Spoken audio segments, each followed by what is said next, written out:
Vous avez des problèmes de dos, vous avez des problèmes de hanche, vous avez des problèmes tout court et ça fait un moment que ça dure et vous ne savez pas pourquoi cette vidéo elle est faite pour vous. Ou bien vous êtes coach et vous avez toujours une direction claire à indiquer à vos clients et vos athlètes, mais vous n'avez pas forcément de point de départ. Cette vidéo va également énormément vous intéresser. Parce qu'aujourd'hui, je vais parler de la posture. La posture, c'est essentiel si on veut traiter les problèmes en profondeur. On parle souvent de posture, alors le mot a été un petit peu galvaudé, on parle de bonne posture. Moi, ce que je veux parler et ce que je vais parler dans cette vidéo, ça va être de l'examen postural qui va vraiment permettre de bilanter et de créer une voie d'entraînement claire pour notre athlète. Bienvenue sur cette chaîne. Si vous ne me connaissez pas, je suis Pierre-Yves, préparateur physique depuis 15 ans maintenant. Préparateur physique avec un prisme de lecture un petit peu particulier parce que je m'occupe du fascia avant de débloquer le muscle et de développer les athlètes dans leur discipline. Le fascia, si vous ne savez pas ce que c'est, j'ai fait une vidéo sur le sujet qui va être juste après celle-ci. Et travailler le fascia, ça va permettre justement de débloquer le muscle. Mais pour travailler le fascia, on doit encore devoir passer par une autre étape qui va être l'étape de la posture. On ne peut pas comprendre le fascia si on ne comprend pas la posture. C'est pour ça que je fais cette vidéo. J'ai dû aider probablement une centaine de personnes à se débarrasser de leurs problèmes de dos, de hanches, de genoux, d'épaule, et toujours ça commençait par l'examen postural. Et pourquoi c'est essentiel? Parce que l'examen postural permet de comprendre les causes profondes de nos soucis ostéo-articulaires, mais également de nos blocages. Et il faut bien comprendre que lorsqu'on parle de posture en préparation physique, on parle de systèmes qui sont aux milliers de contractions par jour. On va parler de la qualité de nos appuis. On fait facilement 10 000 pas par jour. On va parler de notre mouvement respiratoire. On respire entre 21 000 et 27 000 fois par jour. Mais on va également parler de la vision. Et l'œil, c'est 8 000 mouvements possibles et c'est environ 300 000 mouvements par jour. Et donc tout ça, forcément, on ne va pas y réfléchir. Notre système nerveux est quand même bien fichu parce que c'est le système nerveux autonome qui gère ça. Mais qu'est-ce qui se passe lorsqu'il y a un bug dans ce système? Et bien en fait, ça va déséquilibrer la façon dont on se positionne par rapport à la gravité. Et c'est par rapport à ça que nos fascias se moulent et c'est par rapport à ça que nos muscles vont se mouler par rapport à nos fascias. Donc on peut très bien avoir des informations contraires entre le tissu conjonctif, le fascia, et le muscle, c'est-à-dire que le muscle veut aller par là et le fascia veut aller par là. Et tout ça, on peut faire n'importe quel type d'exercice. Si on ne comprend pas la dynamique posturale, on va forcément aller à l'encontre de ce que notre organisme nous dit d'un point de vue sensorimoteur. Et quand je parle de sensorimotricité, je veux référer au sens du toucher. Il faut se rappeler qu'on a 5 sens: l'ouïe, la vue, le toucher, l'odorat et le goût. Dans notre posture, dans notre façon de bouger, on va principalement s'appuyer sur la vue et le toucher au niveau des pieds. Si on enlève la vue et si on enlève le toucher, vous avez juste à faire un test, ça va être beaucoup plus compliqué de garder notre équilibre. Et sans équilibre, ça va être compliqué de bouger. Et c'est exactement comme si on comparait un squat sur une planche d'haltérophilie ou bien sur une planche de surf. Vous allez pouvoir pousser beaucoup plus de poids, beaucoup plus de résistance sur la planche d'haltérophilie parce que celle-ci sera stable. Et qu'est-ce que ça permet? Ça permet d'avoir une voie d'entraînement claire à la fois pour la personne qui pratique et pour les coachs. Ça va permettre de comprendre et de sélectionner des exercices qui vont être bons dans certains cas et moins bons ou moins spécifiques dans d'autres. Et je vais prendre un exemple pratico-pratique. Si on se rend compte lors de l'examen que le bassin de la personne est dans cette position, ça va être plus intéressant de programmer des fentes plutôt que des squats qui sont des exercices bilatéraux au niveau des appuis. Et pourquoi pas faire 4 entraînements de fente pour tester un entraînement de squat? Ça peut être une façon de programmer les choses, mais l'examen postural permet finalement de savoir c'est quoi le point de départ, parce que ce qui manque bien souvent, c'est pas forcément la direction, on sait où aller, par contre on sait pas d'où on part. Et donc dans cette vidéo, je vais détailler les différentes étapes du bilan postural et ce que l'on doit observer. C'est parti. Et donc pour bien comprendre ce qu'est la posture, il faut partir du principe que la posture, c'est une enquête. Il n'y a pas tout qui est exact, il n'y a pas tout qui est figé, mais on va apporter un faisceau d'éléments qui va nous permettre de comprendre comment justement le corps se positionne naturellement avec nos sens et qu'est-ce qui est déficitaire et qu'est-ce qu'on doit travailler justement pour établir ça. Et finalement, notre corps, il n'arrête pas de nous parler, c'est juste on ne l'écoute pas et le bilan postural, ça permet justement de faire pause et de se dire ok, on a ces éléments-là, ça indique que le corps est figé dans telle ou telle position. Il faut bien comprendre que le corps, par rapport au mécanisme de contraction des éléments que j'ai dit, donc la marche, la vision, la respiration, le corps s'accoutume dans une position qui n'est pas forcément fonctionnelle à 100%. Donc justement, c'est ce qu'on va voir ensemble. Et donc la première étape du bilan postural finalement, ça va être d'explorer le plan sagittal, le plan de profil. Donc là, j'ai par exemple, j'ai JL, on voit que par rapport à la ligne rouge, on voit que sur la photo de gauche, il est vraiment déporté sur l'avant, un petit peu comme Michael Jackson dans son clip. Et par rapport à la photo de droite, où justement on a rééquilibré des entrées sensorielles, il est beaucoup plus équilibré. Ce qu'il faut comprendre, c'est que notre posture, elle se change comme ça. On fait un stimuli qui réaménage les fascias, qui réaménage les muscles et le management des tensions va être complètement différent. Alors évidemment, il n'est pas fixé comme ça à vie, il va falloir qu'il répète justement ce process. Mais ce qu'il faut comprendre, surtout sur la photo de gauche, c'est que la gravité ne cesse de peser justement sur, on va dire, ce qu'on va appeler l'angle alpha. L'angle alpha, c'est quoi? Dans son cas, si on regarde la vidéo juste sur la photo à gauche, ça va être le delta de différence entre 90 degrés et le talon. C'est-à-dire que dès le talon, finalement, il dévie vers l'avant. Son corps est projeté vers l'avant dès le talon. Chez d'autres personnes, ça peut être à partir des fesses. Chez d'autres personnes, ça peut être à partir des épaules et la tête qui est projetée en avant. Tout dépend. Par contre, ce qu'il faut comprendre, c'est que cet angle alpha va matérialiser forcément une résistance à la gravité. Et pour parvenir justement à supporter ce débord d'énergie, le corps va créer du collagène, le corps va créer du fascia. Le problème, c'est qu'à force de créer ce fascia, ce collagène, il va être créé de manière anarchique et donc du coup, ça peut aller à l'encontre justement de la fonctionnalité musculaire. Donc l'idée, c'est que le fascia et le muscle puissent parler le même langage. La deuxième étape, une fois qu'on a vu la personne de profil, on va observer la personne de face. Et là, il y a plein de choses à regarder. On va principalement regarder les épaules et les hanches. Parce qu'on peut très bien avoir, on a deux formats en fait. On a ce qu'on appelle des bascules homolatérales, c'est-à-dire que la personne est complètement penchée d'un côté, ou bien les bascules contralatérales. Selon la position dans laquelle on se pose, ça indique des indices sur qu'est-ce qui est à travailler. Est-ce que c'est plutôt le pied, est-ce que c'est plutôt l'œil, ce genre de choses. Encore une fois, les fascias viennent se mouler à ces entrées sensorielles pour gérer la gravité et le muscle s'adapte à ça. Ce qu'il faut comprendre aussi, c'est qu'on va pouvoir observer ça justement en observant le niveau des styloïdes, donc c'est le niveau des poignets.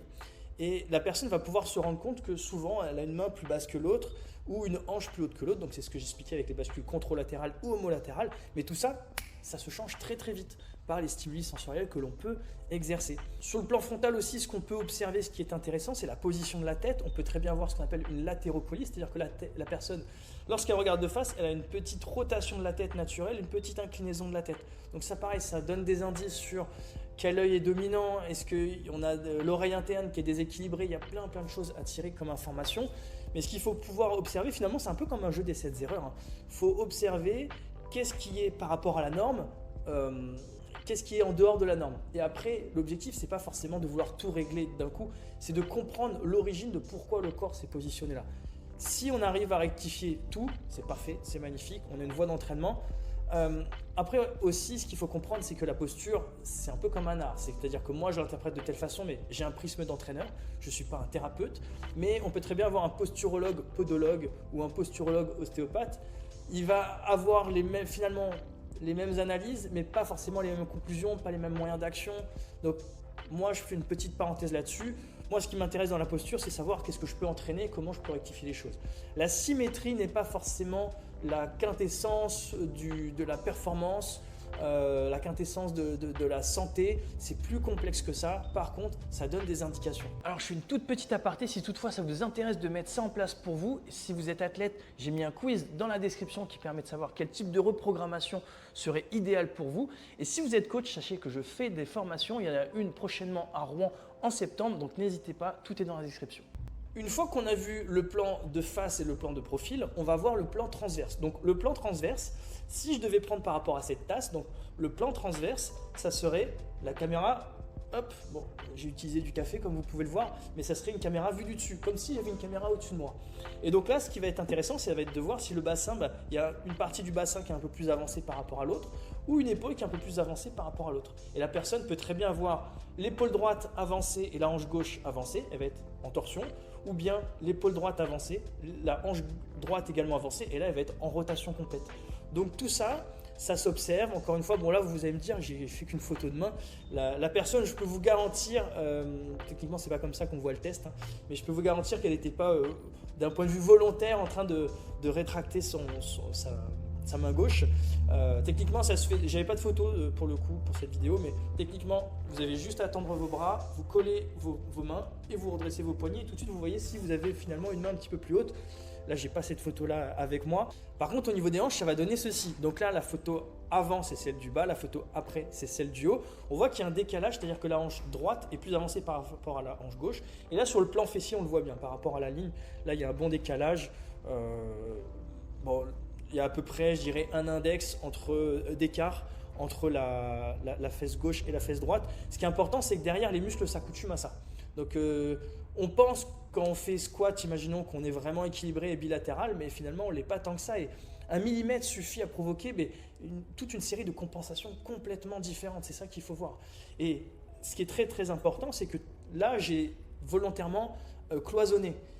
Mais le mouvement ne cloisonne pas. C'est-à-dire que là, on a regardé de profil, de face, vu du dessus, mais le mouvement, c'est tout en même temps, quoi.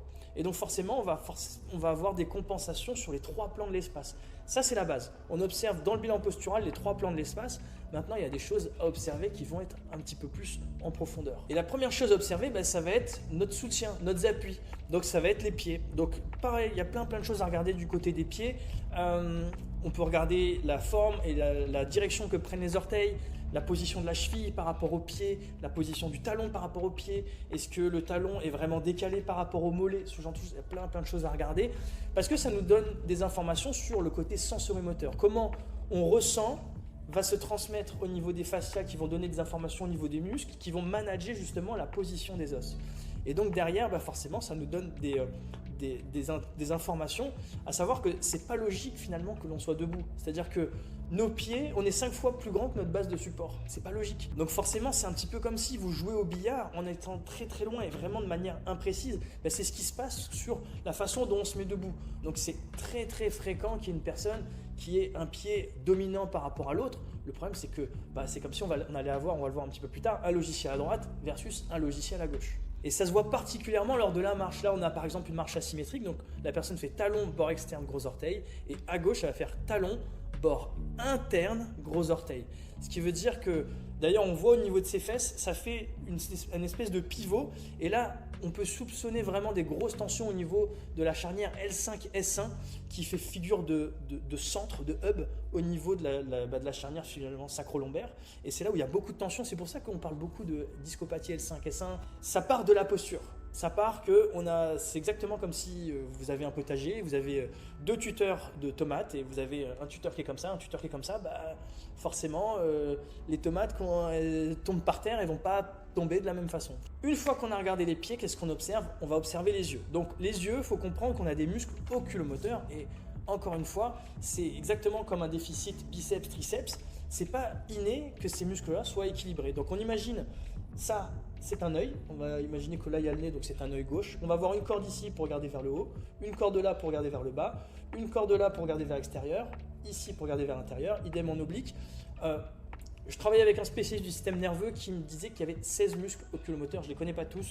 On a également les muscles ciliaires qui permettent de voir l'accommodation.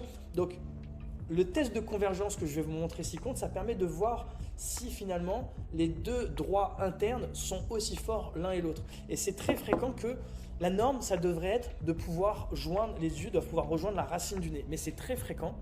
Et du coup, ça a un impact direct sur l'ensemble de la vision. C'est très fréquent. Là, on le voit chez Anthony. Hop là, ouais. Je m'épose.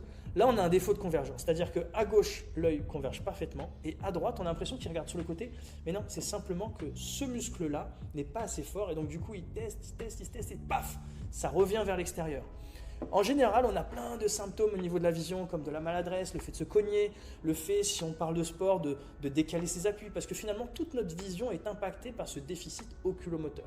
Et ensuite, on va avoir des tests que j'aime beaucoup, des tests kinesthésiques qui permettent justement, parce qu'au final, la personne, elle peut très bien penser que je lui raconte n'importe quoi. Par contre, là, ce que fait JL, c'est qu'il marche les yeux fermés, regardez, sur 30 secondes. Comme il a un appui comme ça et un appui comme ça, mais en fait, finalement, chaque pas le déporte sur sa droite. Et là, c'est uniquement 30 secondes. Regardez ce qui se passe. S'il n'avait pas ses yeux, il tournerait en rond, en fait. Donc, c'est pratique pour faire le 400 mètres, mais c'est moins pratique lorsqu'on veut aller en ligne droite. Et le corps compense tout ça. Après quelques stimuli sensoriels, on a travaillé un petit peu le pied. Je crois que de mémoire, on avait travaillé que ça. Et regardez, au bout de 30 secondes, finalement, c'est pas génétique la posture, c'est quelque chose sur lequel on peut agir. Et derrière, donc, je reprends au niveau des tuteurs de tomates. Si on arrive à redresser les 2 tuteurs, à redresser au niveau de la vision, et tout s'équilibre. Et là, c'est ce qui se passe avec JL. Il déborde presque sur le côté. Donc, ce qu'il faut comprendre, c'est que la manière dont on gère notre gravité, les fascias vont prendre ces informations pour argent comptant. Ces informations ne sont pas forcément exactes. Elles vont dépendre du toucher et de la vue principalement. Il y a d'autres sous-systèmes, c'est un petit peu plus complexe, je fais une vidéo assez générale. Mais on s'accoutume finalement à une position qui n'est pas idéale. Derrière, les fascias vont donner un peu comme des cotes ou des directions de tension aux muscles. Et les fascias influencent les muscles. Et les muscles sont reliés au tendon, à l'os, par le tendon et le périoste. Et donc du coup, vont fixer les os dans une certaine position. Ces positions, elles ne sont pas forcément symétriques. Alors, est-ce que posture et douleur, c'est une ligne droite sans débat? Non. C'est très ingrat par expérience. Il y a des personnes qui sont vraiment en vrac au niveau postural, qui n'ont aucune douleur. Et il y a des personnes qui souffrent le martyre au niveau postural, c'est pas si mal. Donc, c'est compliqué. Par contre, ce qui est intéressant, c'est qu'à partir du moment où on a un débord, à partir du moment où on a un déséquilibre, ça ne devrait pas être là. On n'est pas né comme ça. Donc, il y a plein de choses à travailler au niveau du système nerveux, au niveau des entrées sensorielles, au niveau des réflexes archaïques. Il y a plein de choses à mettre en place pour rétablir cet équilibre. Parce que là, par exemple, ce que l'on voit, c'est exactement le cas concret qu'on voyait avec la marche. Donc là, on a une marche asymétrique. Donc, on a les pieds finalement qui sont parallèles et non symétriques. Et donc derrière, on a toute cette chaîne. Alors, la photo que je vous montre est tirée du livre de Bernard Bricot sur la reprogrammation posturale. Mais derrière, on va voir le bassin qui se décale. Et donc finalement, une hanche qui va être favorable à la rotation interne d'un côté, favorable à la rotation externe de l'autre. Tout ça, ça part des chevilles. Parce que dès les chevilles, dès le sens du toucher au niveau des pieds, on va avoir une asymétrie. Donc du coup, ça va venir tourner justement le talus, l'astragale, qui va venir influencer, encore une fois, on parle de petites rotations, mais en bout de chaîne, ça fait comme un effet domino qui du coup accumule les tensions, parce que le corps va toujours accumuler et gérer les tensions. Le corps ne va jamais se stopper par un petit millimètre d'écart. Par contre, avec le temps, si on rajoute à ça le mode de vie, le stress, l'inflammation chronique, le manque de sommeil, etc., au bout d'un moment, on ne peut pas tirer éternellement sur le fil de la santé.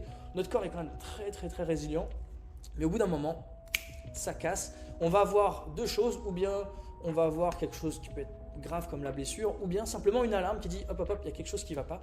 Et cette alarme, ça s'appelle la douleur. Voilà, c'est tout pour aujourd'hui. Je vous remercie d'avoir regardé cette vidéo jusqu'au bout. N'hésitez pas à la commenter et à la partager, à en parler autour de vous. Ça m'aide énormément à créer d'autres types de contenus. C'est tout pour aujourd'hui. Je vous dis à très bientôt dans une toute nouvelle vidéo. C'était Pi. Ciao, ciao.